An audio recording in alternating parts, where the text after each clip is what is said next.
So guys, I thought I was ready for this new life, but the first few weeks in the UK taught me so much than I expected. Moving to any country can be very exciting, but the first few weeks can be a roller coaster, especially when you're moving from a totally different climate to another one. In this video, I'm going to be taking you back to 3 years ago to share with you my experience on my first few weeks in the UK in 2021. Yes. If you're planning to relocate or you're just curious about what it's really like, keep watching. Let's find out. Don't forget to subscribe to this channel because yes, I am going to be sharing every single step-by-step details series on my relocation journey 3 years ago. So I believe that 3 years is enough time. So I'm going to be sharing a lot of, the celebrations, the good times, the bad times, the lessons, the learning. So if you're planning to move to the UK or you are in the UK as an immigrant, or you have family in the UK, or you just wonder what does it even really look like moving to the UK, click the subscribe button, click on the notification bell so that you do not miss this. And this is unfiltered, no BS, we are staying real. Let's get right into the video. So let's start from accommodation. Actually, I was lucky with accommodation because I'm a nurse. So my employer back then, they got accommodation for me to like settle in when I came. So if you watch my last video, you would, see how I arrived to the accommodation from the airport and everything. I will link the video to this one so that you can watch it. So let's start from the accommodation itself. So the accommodation itself was nice to me. It was in Kent, and the place was, it was built for like short-term accommodation for students, students, anyone that like really needs a landing space, because the place is like fleet of flats in a very beautiful area. The place was beautiful, to be honest. It was even a seaside. Yay. So yeah, very tall, buildings all around, and they were all for accommodation. And also the whole area was like students accommodation, so it was like flooded with lots and lots of people. So I think that's a plus. So I got somewhere booked for me by my trust, and that's my hospital. And then it was it was good enough, but the only difference, the thing that shocked me compared to back home was the size. Like back home we are used to big rooms, because usually we do build our houses ourselves back home, so everyone kind of builds like large rooms for themselves. But I was like, why is the room so small? But with time I got to understand that that's how houses are generally in the UK. So but when it comes to cleanliness, aesthetics, the house, I'll give it to it. Yeah, 100%. So the major shocking thing for me when it came to accommodation was a shared kitchen. What? You're sharing your kitchen? I am in Nigerian, and our kitchen is one of the most important places in our house. We do not share it. We cannot share it. Okay, to be honest, to be fair, when we are, when you go back to the village, you could like have like a communal kitchen, but everyone still has their own pots, everyone still has like their own stuff. But like this was a shared kitchen, like everyone had their rooms and their toilets and bedrooms, but it was just a very big general kitchen and eating place. And I was like, why? And not just that you are sharing the kitchen, you're sharing your fridge. So you're going to leave your food and everything in the fridge and freezer, and then go to your room to sleep. Will the food be safe? That was my first shock when it came to accommodation, because I'm not used to that. Why would I leave my food and go somewhere else? No, I am Nigerian. We do not do that. But yeah, it took me a while to adjust to that. But yes, that was that was my first. Yeah, I had to learn, how to adjust to that. And second thing is like I had to also learn how to make use of Wi-Fi for everything. Like everything in the house was, running on Wi-Fi. I had to learn how to use Wi-Fi. I had to get used to the fact that everyone was sharing a kitchen, and I had to also get used to fob keys. The keys where you just do and the doors open. You know, we are used to like unlocking and opening back home from where I come from, so I had to get used to the fob key system.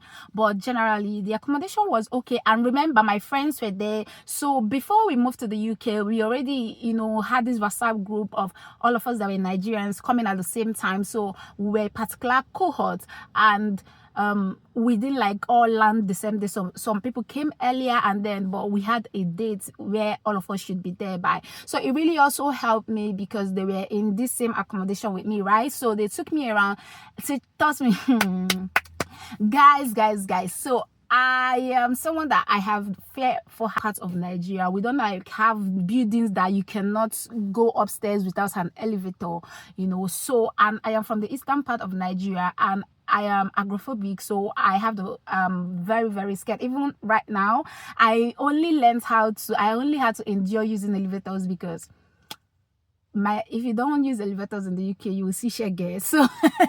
So my sisters and brothers, I had to learn how to use the elevator, not because I was a dunce or I've not seen an elevator before, but because back home I could avoid it, right? When I see an elevator, I just look for the stairs, and use was either going to be just 4 floors or highest 5 floors, and I was going to be fine. But I cannot even remember how many floors this. I think about 10 or 12 floors. You're not going to be running those stairs where you're coming from a long day, like 12 hours, 7 to 7 shifts.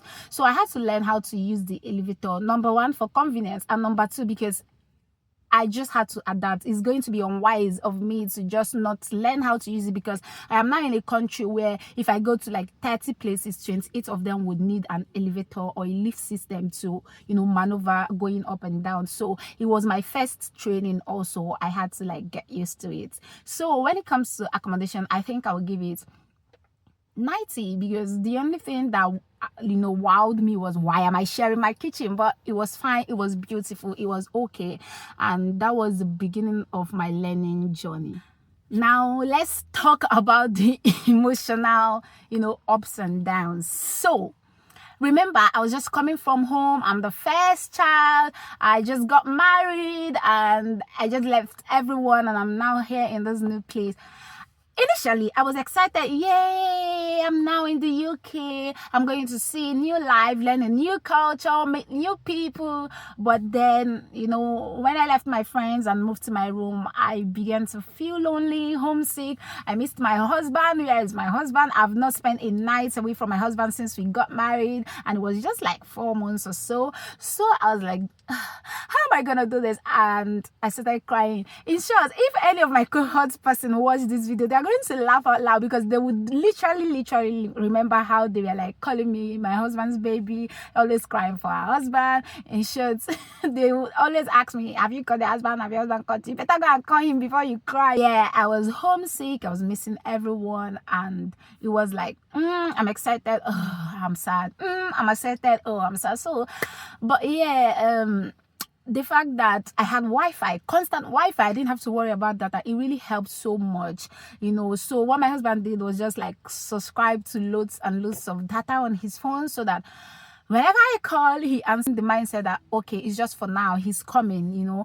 It also helped me settle. And thanks to my friends, I don't want to call names because I don't want to like miss a name and then start feeling bad, but we all know ourselves. And also, I wouldn't call their names because I don't know if they want their names to be here. So thank you guys. I will share this video with all of you. So I'm so grateful because their presence, because yes, we had a communal kitchen. So even though all of us were not staying in the same floor, we were like sharing together. So if I cook, everyone will come around and we'll eat, and then maybe the next morning another person will cook and we'll all go there and eat. We were just rotating it like that in the different floors. So everyone was, you know, adapting, happy. That community was there. So it really helped out. Okay, let's go to adaptation. So I had to adapt to a lot of things.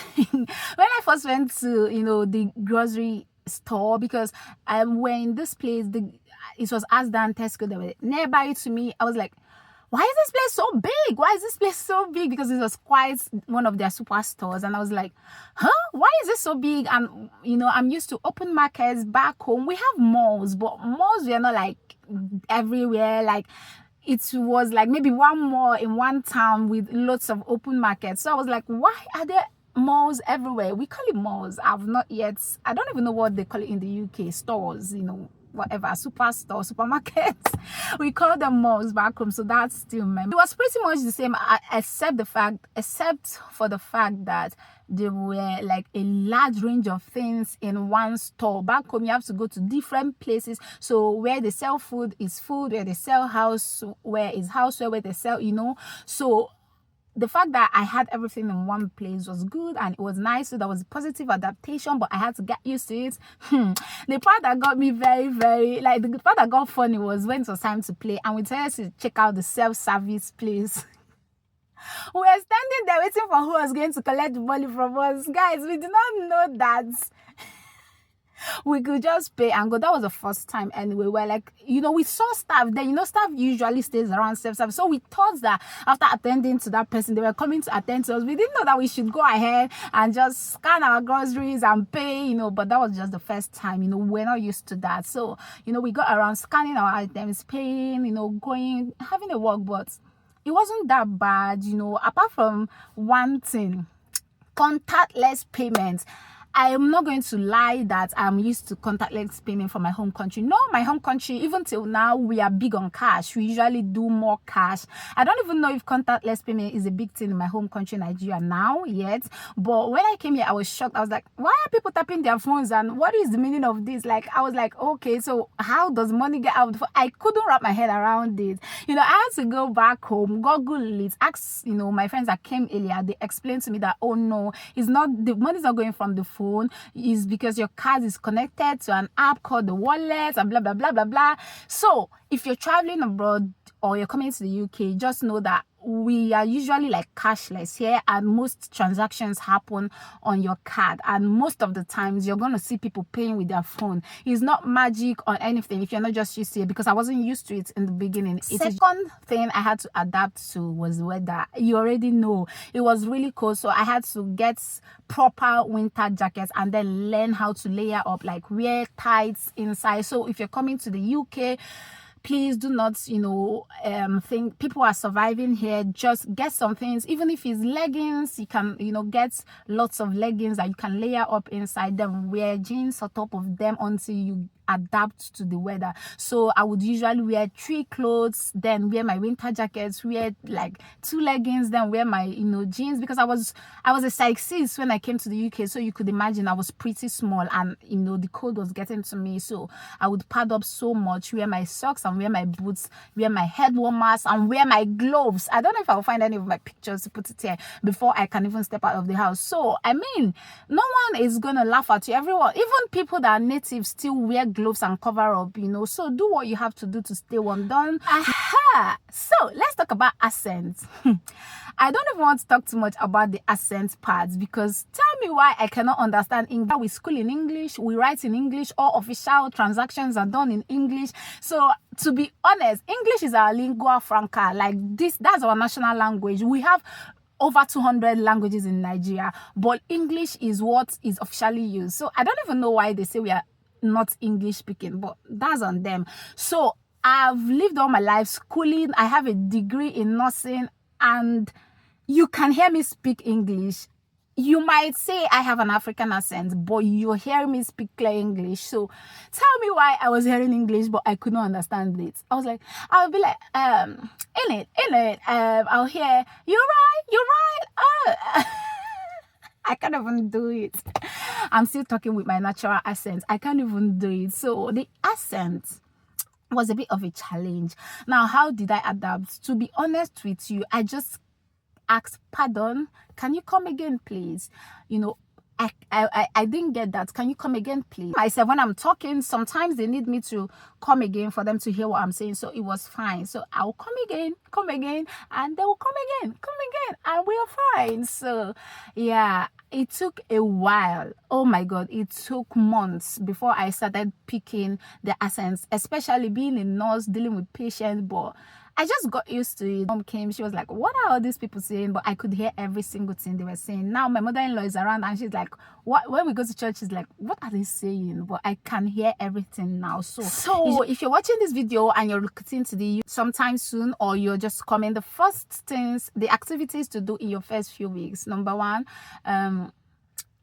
know your environment, take a walk around and know how things work, know your keys, your lock and everything like that. The second thing I did was to learn how the bus worked. So the buses are connected to Google Map, and they have schedules and they have time, and you don't need to even know where you're going. As long as you have the address, it will tell you the stop closest to where you're going, and it then keeps going from one stop to another stop to another stop on Google Maps. So that's the first thing to do, to learn how to use the bus on Google Maps. So the second activity I did was to go and open a bank account for myself. I don't think there is anything like BRP card again. When I came, I had to go collect my BRP card to be able to do any kind of official registration or transaction anywhere. Another thing I did was to go grocery shopping. I also learned what contactless payment is. I've already talked about that. Lots of research. I did lots of research. I had to also go to my workplace because I was already employed before coming in. So I had to go to my workplace, understand, the environment, learn the lift system, the stairs, know the different tiers of the hospital. So if you're coming to work in a hospital, before your start date, if you have arrived, they will still show you around, but it's good to kind of take a walk around, see what's happening, how the place is, and just start getting used to your environment. What do I wish I really knew? This really gave me this stress and frustration. So I'm going to say is, I wish I knew that you're right and morning doesn't need a response, that is just a way of greeting you and checking up on you. To work, meeting people, and I would say like morning, because back home it used to be good morning, but I wish I knew that there was nothing like good morning here. People would say morning, not even all the time, not even everyone, but mostly, especially at work, they would say, you're right. So most time when they say you're all right, they're asking if you're all right. I would start explaining like, yeah, I'm fine, I'm just getting used to it, or I had a good night, and they've already gone to where they're going, and I would feel snubbed, and I would feel like, oh my god, did I say something wrong? I started feeling like, somehow, but it was just with time I started noticing that people would just see themselves on the corridor and you're right, and they move. No one is answering or responding to the you're right. And I knew it was a culture thing. What advice would I give someone that is trying to relocate? Be open-minded. See, yeah, this is a new journey. It's totally different from back home. It's totally different from your own country. So be open-minded. Be ready to learn. Ask questions. Don't say, oh my god, they will think. No one is thinking anything. People are busy with their lives. Ask questions. Even if you're in front of a bus stop and you don't know if you're in the right bus stop, ask questions. If you're entering the bus, ask the driver. Tell the driver where you're going to and ask if you're in the right bus. If not, you will end up wasting your time and you would even go hours away from where you're supposed to be going. So looking back to my first few weeks in the UK, it was a mix of excitement, learning, expected struggle. Every struggle made me stronger. Looking back now, I'm grateful for the process. I cannot wait to share the rest of my journey with you guys. Have you ever left your country and moved to a totally new country before? What was your first few weeks like? Let's chat in the comment section. I would really love to know. If you've watched up to this point and you enjoyed my story, please do like, subscribe, share, and click on the notification bell, because I am posting every single day for the next 30 days, and it's going to be about my journey, my story so far. I'm just going to be reminiscing about my 3 years in the UK. It's not 3 years actually. This is the 4th year. Stay connected, and I'll see you on the next one.